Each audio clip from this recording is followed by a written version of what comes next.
अगर आप सोचते हैं कि आपकी सफलता में आपके भौतिक शरीर और बुद्धि का ही हाथ है, तो आप बिल्कुल गलत हैं। आपकी सफलता में कुछ और इंग्रेडिएंट भी डले थे जिन्हें आप एक्नॉलेज नहीं कर रहे हैं।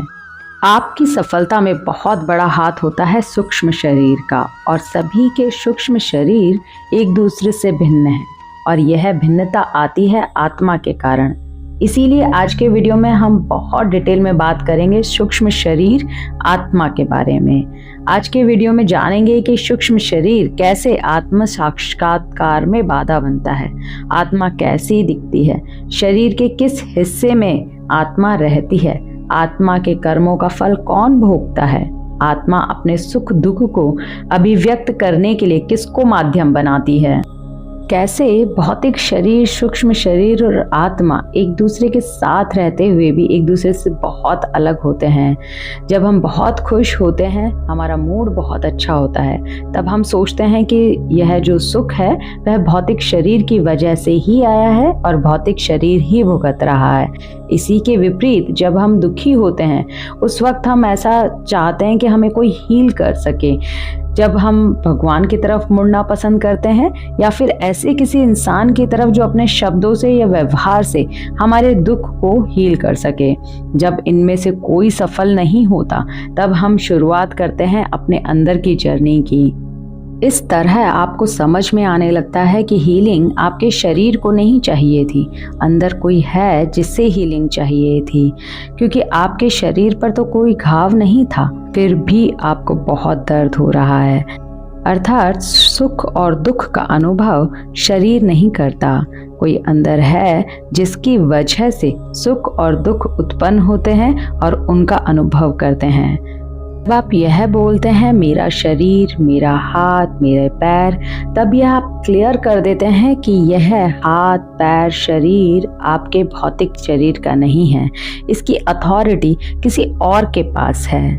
जब आप अंदर की यात्रा शुरू करते हैं तो आप सबसे पहले मिलते हैं आपके सूक्ष्म शरीर से। सूक्ष्म शरीर है क्या? सूक्ष्म शरीर को यह शरीर मेनली 4 तत्वों से मिलकर बना है। पहला है मन, इसे विचारों, भावनाओं और इच्छाओं का केंद्र कहा गया है। दूसरा है बुद्धि, इसे निर्णय लेने और विवेक का केंद्र कहा गया है। तीसरा है अहंकार, इसे आत्म धारणा और मैं की भावनाओं का केंद्र कहा गया है। चौथा है चित्त, इसमें स्मृति और अवचेतन मन को इंक्लूड किया गया है। सूक्ष्म शरीर मृत्यु के समय भौतिक शरीर को छोड़ देता है और आत्मा के साथ अगले जन्म की यात्रा पर चलता है। यह सूक्ष्म शरीर व्यक्ति के कर्म, संस्कार और आचरण को धारण करता है और पुनर्जन्म के समय नए भौतिक शरीर में प्रवेश करता है। अगर हम सूक्ष्म शरीर को डिटेल में जानें तो 5 ज्ञानेंद्रियां, 5 कर्मेंद्रियां और 5 प्राण और इंक्लूड किए जाते हैं। आत्मा सूक्ष्म शरीर को कैसे माध्यम बनाती है, यह जानने से पहले आत्मा को जानते हैं कि आत्मा आखिर है क्या।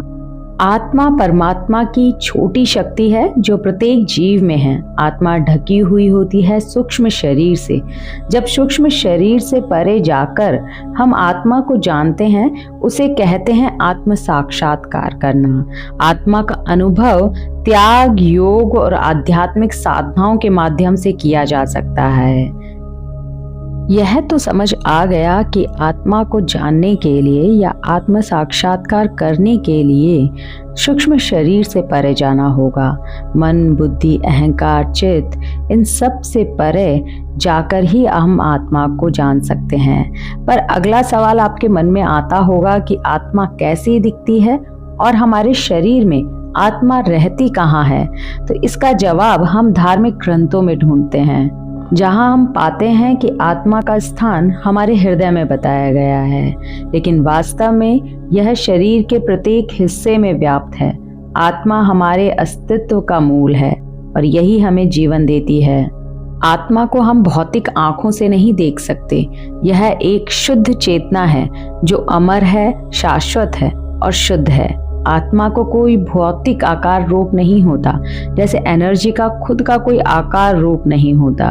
यह अनंत है और अदृश्य है। आत्मा का स्वरूप जानने के बाद यह सवाल आना आपके मन में स्वाभाविक है कि आत्मा का शरीर के साथ संबंध क्या है। आत्मा इस संसार में आखिर आती ही क्यों है?